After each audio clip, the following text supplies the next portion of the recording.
Assalamu alaikum. My topic is about the perineal repair from the topic operative delivery, chapter number 13 of the book Obstetrics 10 Teachers, जिसमें हमने ये एक topic हमारा रह गया हुआ है, ये हमने डिस्कस करना है। एपिजियोटमी इस चैप्टर से हमने डिस्कस किया था, सी सेक्शन किया था, इंस्ट्रूमेंटल डिलीवरी किया था। ये लास्ट आपका टॉपिक है पेरिनियल रिपेयर का, इसको हम डिस्कस कर लेते हैं। और पेरिनियल इंजरीज़ होंगी जिसको हमने रिपेयर करना होगा। सो पेरिनियल इंजरी सबसे पहले हमें पता होना चाहिए कि क्यों हो जाती हैं। सो आपको पता है कि पेरिनियल इंजरीज़ जो हैं वो नॉर्मली भी हो जाती हैं नॉर्मल वेजाइनल डिलीवरी में, बिकॉज ऑफ द बेबी बाहर आ रहा है, पेरिनियल सपोर्ट इतनी नहीं होगी कि जो है वो it will lead to perineal injury. So as you can see here, ये वाला बेबी है, हाइड्रोसिफिलिस का बेबी है। अगर ये वहाँ से हम वेजाइनल डिलीवरी इसकी करवाने की कोशिश करेंगे तो क्या होगा, पेरिनियल इंजरी होगी। और अगर इस तरह का बेबी हो, मैक्रोसोमिक डायबिटिक मदर का बेबी होगा, तो ऑब्वियसली वहाँ पर भी पेरिनियल इंजरीज़ होंगी। सो पेरिनियल इंजरीज़ जो हैं वो ये हमने देखना है कि आपको पता है कि लेयर्स होती हैं ना, ऊपर स्किन होती है, फिर नीचे सबक्यूटेनियस टिश्यू होता है, मसल्स की लेयर्स होती हैं, फिर हमारे कुछ अंदर की तरफ स्ट्रक्चर्स होते हैं।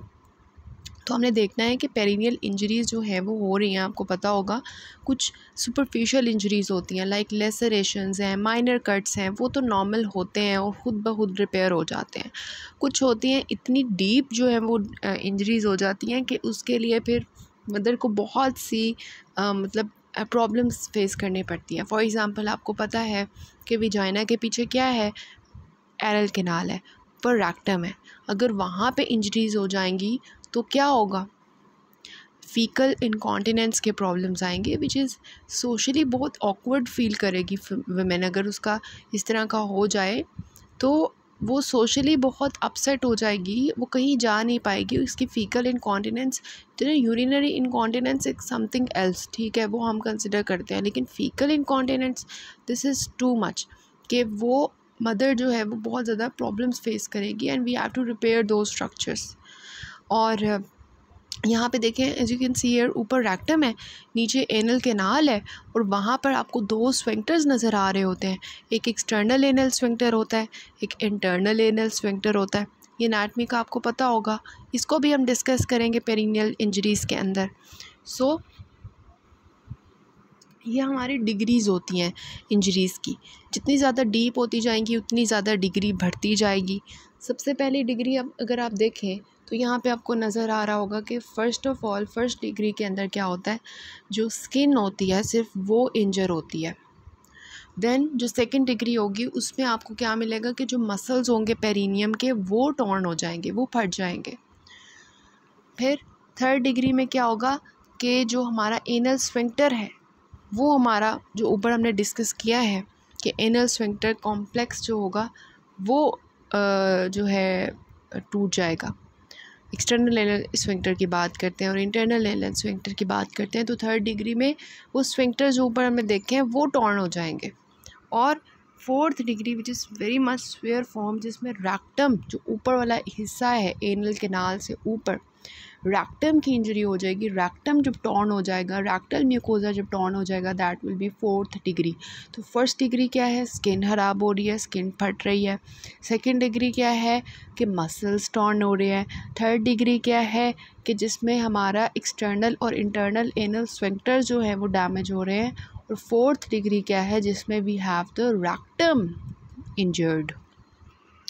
सो ये वाली भी पिक्चर आपको नज़र आ रही है। यहाँ पे भी फर्स्ट डिग्री में स्किन, सेकंड डिग्री में मसल्स, थर्ड डिग्री में एनल स्फिंक्टर, फोर्थ डिग्री में रैक्टम।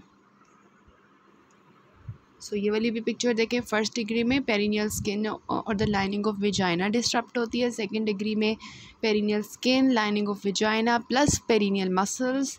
डीप चले जाएं तो थर्ड डिग्री में क्या होगा कि मसल्स जो हैं उनके साथ साथ एनल स्फिंक्टर जो है वो डिस्टर्ब हो जाएगा पार्शली या कम्प्लीटली। और फोर्थ डिग्री में क्या है कि एंड वाला जो रैक्टम है उसकी लाइनिंग भी इंजरी हो जाएगी वहाँ पे भी। सो अब ये वाली जो आपकी बुक की पिक्चर है, इसको समझने में आपके लिए बहुत आसानी होगी। देखें, first degree injury to perineal skin only, ऊपर हमने डिस्कस किया पिक्चर्स की फॉर्म में। सेकेंड डिग्री क्या है, muscles, injury to the perineum involving the muscles but not the anal sphincter. Third degree में क्या है, एनल स्फिंक्टर कॉम्प्लेक्स इन्वॉल्व हो रहा है। और फोर्थ डिग्री में क्या है, rectal mucosa. Fourth degree lacerations involve perineal fascia, muscles, external internal anal sphincters and rectal mucosa. और अगर थर्ड डिग्री की बात की जाए तो वहाँ पे आपको 3 इसकी फर्दर क्लासिफिकेशंस मिलेंगी, 3A, 3B, 3C। 3A में क्या होगा कि अब third degree as a whole यही है कि external anal sphincter plus internal anal sphincter, जिसको हम कहते हैं कि this is anal sphincter complex, ये दोनों हमारी थर्ड डिग्री में आती हैं। लेकिन ऑन द बेसिस ऑफ कि डिग्री कि अगर एक्सटर्नल एनल स्फिंक्टर का 50% डैमेज हो रहा है तो दिस विल बी 3A। अगर 50% से ज़्यादा डैमेज हो रहा है एक्सटर्नल एनल स्फिंक्टर का तो दैट इज़ 3B। और अगर एक्सटर्नल प्लस इंटरनल स्फिंक्टर दोनों ही टॉर्न हो गए हैं तो दैट विल बी 3C। सो ये इसकी फर्दर क्लासिफिकेशन है। So what are the factors which increase the risk of perineal tears. आपकी बुक में ये लिखे तो हुए हैं लेकिन एक साइड पे पॉइंट्स की फॉर्म में लिख लें कि what are the factors. Actually आपको खुद भी पता है, ऊपर अभी हमने देखा कि बेबी इतना जो है वो मैक्रोसोमिक है या उसका हाइड्रोसिफिलिस है, उसकी वजह से हो सकता है। या यहाँ पे आपको और रिस्क फैक्टर्स भी मिलेंगे। फर्स्ट रिस्क फैक्टर देखें, it's your first vaginal birth, मतलब प्राइमरी ग्रेविडा। उसके मसल्स इतने वो नहीं होते, इतने वो पहली दफ़ा जब बेबी एक आएगा, एक प्रेशर पड़ेगा तो फर्स्ट टाइम ज़्यादा इंजरीज़ के चांसेस हैं। Then your birth happens quickly, मतलब कि बहुत रैपिडली बर्थ हो गई है। एक ये होता है, एक होता है प्रोलॉन्ग्ड लेबर चल रही है, इतने देर से मदर पुश करती जा रही है, मसल्स के ऊपर प्रेशर पड़ता जा रहा है, lead to tears. Then forceps, instrumental delivery में हमने डिस्कस किया था उसकी जो थी कॉम्प्लिकेशंस में कि वहाँ पे पेरिनियल टीयर्स हो सकते हैं। एपिजियोटमी जो है इटसेल्फ हम परफॉर्म करते हैं to prevent these tears. Episiotomy जो है ये हम परफॉर्म करते हैं टू प्रिवेंट दीज टीयर्स, लेकिन अगर हम एपिजियोटमी सही तरह से परफॉर्म नहीं करेंगे और जो है इट कैन लीड टू, जैसे आपको पता है कि एपिजियोटमी अगर हम मिड लाइन वाली करते हैं, एक मैंने आपको एपिजियोटमी पढ़ाई थी कि एक मीडियोलैटरल होती है, एक मीडियल होती है। अगर मीडियल वाली परफॉर्म की जाए तो it can damage the anal sphincter, तो ये वो वाली एपिजियोटमी की बात की जाएगी यहाँ पे। Then your baby is larger than average और in the unusual position, again macrosomic baby, ऊपर हम बात कर चुके हैं। You give birth lying down, then is the labour last over an hour, मतलब प्रोलॉन्ग लेबर चल रहा है। Birth is affected by shoulder dystocia. Shoulder dystocia का मैंने आपको टॉपिक पढ़ाया था, उसमें जैसे वो फंस गया था बेबी का शोल्डर तो वो बाहर निकलते हुए पेरिनियल इंजरीज करवाएगा। Simply these are the risk factors for the perineal tears. Then हमें करनी है इनकी रिपेयर। हमें पता चल गया कि कौन कौन से डिग्री होती है, कौन सी डिग्री में कितना डैमेज होता है, ये भी हमें पता चल गया। हमें रिस्क फैक्टर्स का भी पता चल गया। अब हो गई हैं हमारी टीयर्स, हमने करना है उनको repair. How we will repair them, ये हम बात करते हैं अब। ओके, फर्स्ट डिग्री टीयर्स की बात करते हैं। देखें फर्स्ट डिग्री में क्या था, सिर्फ क्या इंजर हो रहा था, स्किन, सिर्फ स्किन इन्वॉल्व हो रही थी। उसमें क्या होंगे, छोटे मोटे टेयर्स आ जाएंगे, माइनर सी लेसरेशंस आ जाएंगी, उसमें मिनिमल या नो ब्लीडिंग होगी। तो जस्ट पेशेंट को, जो फीमेल होगी उसको पेन हो रही होगी, जस्ट एंड जस्ट पेन। सो उस केस में आपको कोई सर्जिकल रिपेयर की ज़रूरत नहीं पड़ेगी, सिर्फ आप उसको गुड एनाल्जेसिया दोगे और उसको खुद ब खुद हील होने के लिए छोड़ दोगे। Next is the second degree tear. Second degree means कि अब जो है स्किन के साथ साथ पेरिनियल मसल्स भी जो है वो टॉर्न हो गए हैं। तो इस केस में आपको थोड़ी सी इंटरवेंशन करनी पड़ेगी। तो आप क्या करोगे कि आप मदर को बताओगे कि we have to repair your this tear, और इसके लिए हमें थोड़े से स्टिचेस यूज़ करने पड़ेंगे। तो आप उसको क्या करोगे, एक्सप्लेन करोगे that what you are going to do, और फिर उसका आप कंसेंट लोगे। अब अगर तो वर्बल कंसेंट होगा तो वो भी आप ले सकते हो, लेकिन अगर कम्प्लेक्स है, कम्प्लेक्स रिपेयर करना है कि आपने ऑपरेशन थिएटर में जाके करना है, तो आपको रिटन कंसेंट लेना पड़ेगा। So either the verbal consent or the written consent if you are performing the surgery in the OT. Then after consent and explanation अब आपने करनी है सर्जरी। तो आप क्या करोगे, उसको लिथोटमी पोजीशन पर लिटाओगे और फिर उसको गुड एनाल्जेसिया दोगे, उसको लोकल एनेस्थीसिया दोगे। और एनेस्थीसिया में क्या है कि आप उसको लोकल एनेस्थेटिक भी दे सकते हो, यहाँ पे एपिड्यूरल भी दे सकते हो। देन आप क्या करोगे, देखोगे विजाइनल और रेक्टल एग्जामिनेशन करोगे, ये देखने के लिए कि जो ठीक है डिग्री जो है वो सेकंड डिग्री है, मसल्स टॉर्न हो गए हैं, लेकिन you are going to actually check the extent of grazes and lacerations के वो जो एक्सटेंट कितनी है जो मैंने रिपेयर करनी है। तो उसके लिए आपको बहुत अच्छी विजाइनल और रेक्टल एग्जामिनेशन करनी पड़ेगी। फिर आप क्या करते हो कि जो है जब आप उसको जो है उसको रिपेयर कर लेते हो, मैं नीचे आपको बताती हूँ किस तरह से आपने रिपेयर करना है। तो जब आप उसको रिपेयर कर लोगे then you will place the pad और tampon high in the vagina. This is just actually मतलब हम क्या करते हैं वहाँ पे पैड और टैम्पून रख देते हैं जहाँ से ब्लीडिंग हो रही होती है उस साइड से, ताकि वो जो है हमारा ब्लड लॉस जो है उसको हम प्रिवेंट कर सकें फ्रॉम द यूट्रस।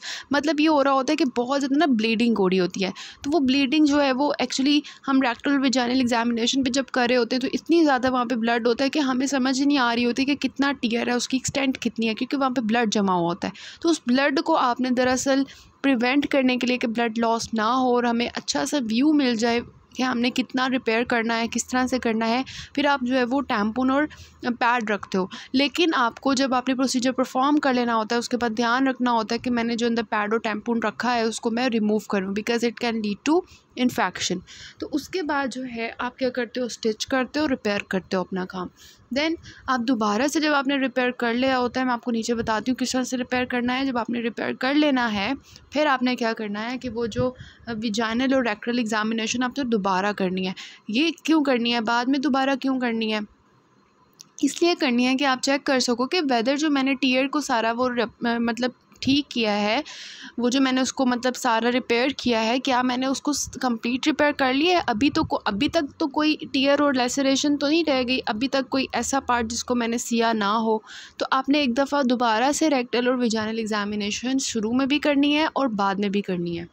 देन आपने क्या करना है, रिकॉर्ड्स जो हैं वो आपने डॉक्यूमेंट करने हैं, जो भी आपने उसमें आपने दरअसल जो है वो लिखना होता है कि क्या मैंने किया और ये सब कुछ। और फिर आप जो है ऑपरेटिव नोट्स बनाते हो, पोस्ट ऑपरेटिव इंस्ट्रक्शंस देते हो पेशेंट को और उसको एनाल्जेसिया दे के भेज देते हो। सो ये आपका पूरा एक प्रोसीजर होता है कि जिसमें आपने ये सारे पॉइंट्स का ख्याल रखना होता है when you are performing the perineal repair. अब मेथड्स ऑफ रिपेयर की बात करते हैं तो देखें अब हमारी स्किन भी इंजर हुई है, मसल्स भी इंजर हुए हैं, तो हमारी जो है हमने जो है वो जो रिपेयर करना है उसमें ये है कि आप नीचे से ऊपर तक रिपेयर करते हो ना। तो अब जो आपके होंगे जो आपका विजाइनल म्यूकोज़ा होगा उसको आप सबसे पहले रिपेयर करोगे।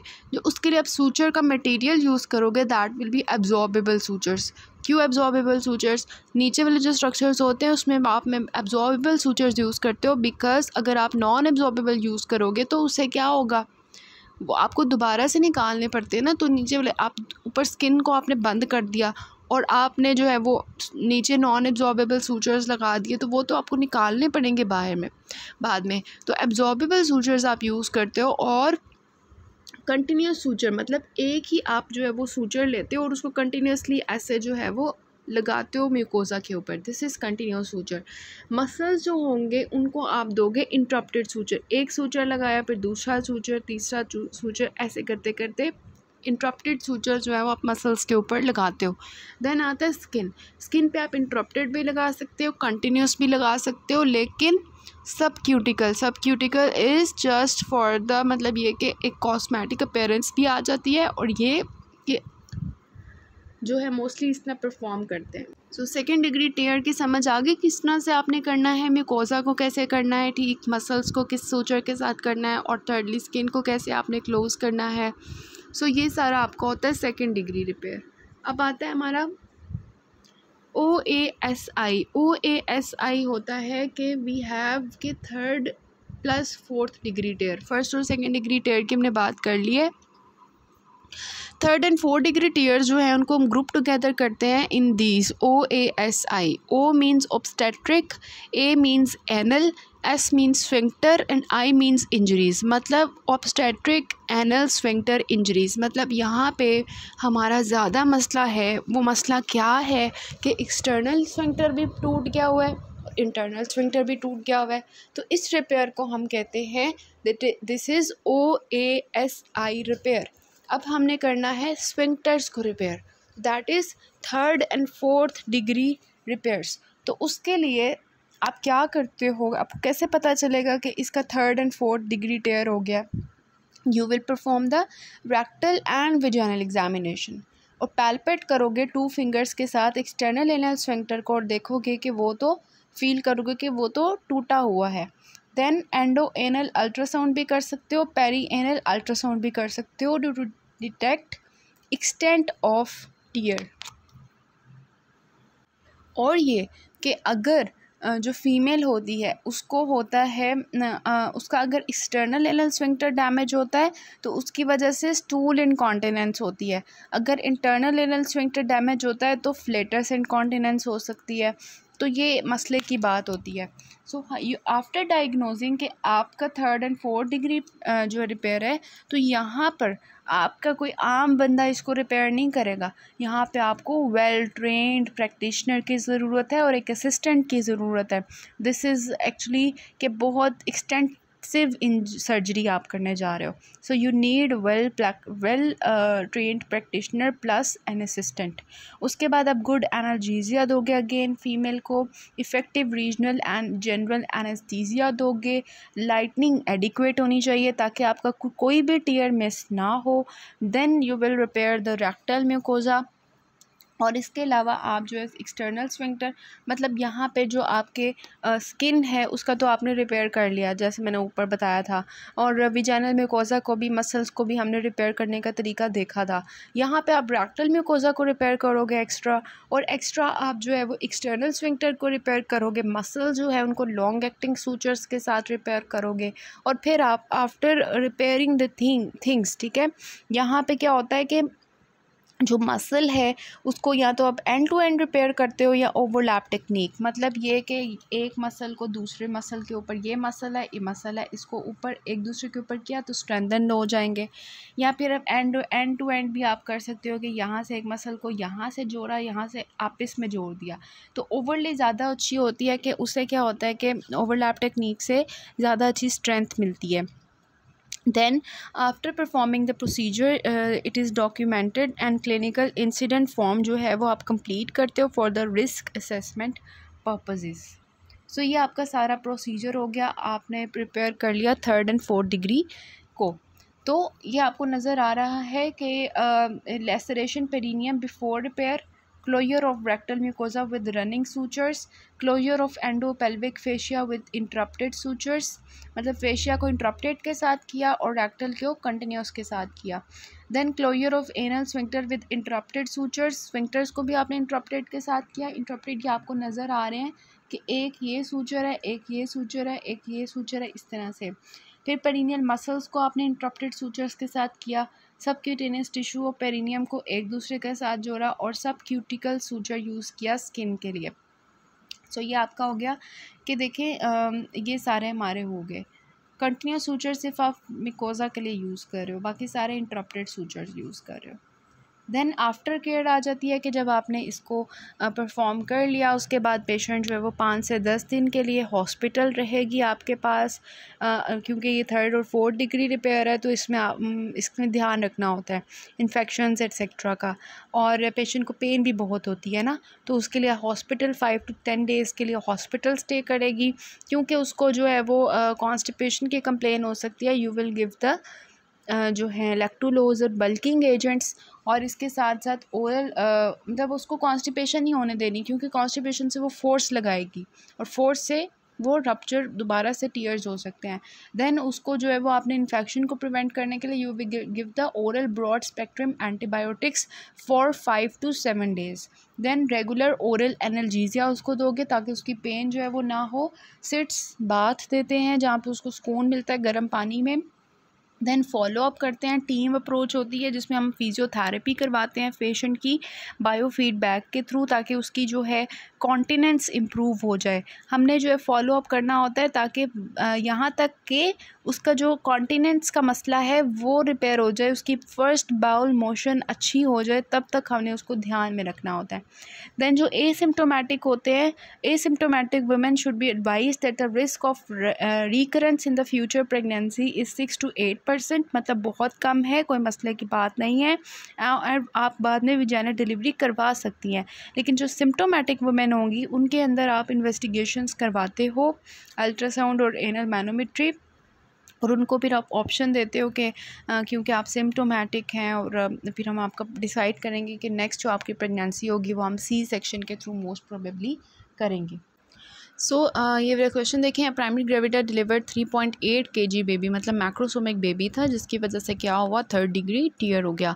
Define perineal tears, you will describe these into the 4 parts, 1st degree, 2nd degree, 3rd degree, 4th degree. 1st degree में आप बताओगे corresponds to the lacerations of skin और vaginal epithelium. Then the 2nd degree आता है जिसमें आता है involve the perineal muscles and therefore include the episiotomies, और एपिजियोटमीज़ भी यहाँ पे होती है ना, इसी मतलब 2nd डिग्री टीयर होता है episiotomy. 3rd degree tear involves the extension involve any part of the anal sphincter complex, आप बता दो कि उसको आप 2 पे डिवाइड करोगे, एक्सटर्नल एनल और इस तरह से सारा। और 4th डिग्री में क्या होगा, anal sphincter complex extending into the rectal mucosa. Then वो पूछ रहे हैं how you will you establish the diagnosis. तो मैंने आपको बताया कि एक तो हम वो सारी एग्जामिनेशन वगैरह करेंगे, और एक्सटर्नल एनल स्फिंक्टर में 50% से कम होगा, एक्सटर्नल एनल स्फिंक्टर अगर 50% ज़्यादा होगा, और फिर आपकी इंटरनल एनल स्फिंक्टर है उसको आप सारा एग्जामिन वगैरह करोगे, जो मैंने आपको बताया कि how will you diagnose the 3rd degree tear, और फीमेल के जो क्लिनिकल फीचर्स आ रहे होंगे। What is a management plan, तो you will give the adequate analgesia, और आप वहाँ पे पैड्स और टैम्पून्स रख लोगे, कट्स एंड लेसरेशंस की एक्सटेंट को चेक करोगे, रिपेयर करोगे विजाइनल म्यूकोजा को किस तरह से अब्जॉर्बेबल जो सूचर होगा उसके साथ, और कंटिन्यूस के साथ, और जो हमारा मसल लेयर होगा उसको इंटरप्टेड के साथ, देन जो स्किन होगी उसको इंटरप्टेड या कॉन्टिन्यूस के साथ सब क्यूटिकल सूचर अप्लाई करोगे। देन आप विजाइनल और रेक्टल एग्जामिनेशन दोबारा परफॉर्म करोगे फॉर एनी मिस्ड टीयर्स, और फिर आप जितना भी आपने पैड वगैरह रखा हुआ है उन सबको रिमूव करोगे। Finally you will put a finger in the rectum to check कि कोई सूचर्स वगैरह जो है वो रेक्टल म्यूकोजा में तो नहीं चले गए, स्फिंक्टर ठीक है, सारा कुछ मतलब दोबारा चेक करके आपने उसको क्लोज कर दिया। ये सारा मैनेजमेंट प्लान है, आपको मैंने ब्रीफली बता दिया। देन सेकेंड क्वेश्चन देखें, 26 years old primary gravida was delivered by outlet forceps. देखें इंस्ट्रूमेंटल डिलीवरी की वजह से 3rd डिग्री टीयर आ रहा है उसको, how will you manage her. So management मैंने आपको बता दी अगेन, और 3rd डिग्री को आप कैसे करोगे, कॉम्प्लिकेशंस क्या हो सकती हैं ये बता देती हूँ कि it can lead to infections, it can lead to faecal incontinence, it can lead to poor healing and the postpartum haemorrhage भी हो सकता है, बिकॉज बहुत ज़्यादा ब्लड लॉस होगा इसके अंदर। और this is all about the perineal repairs.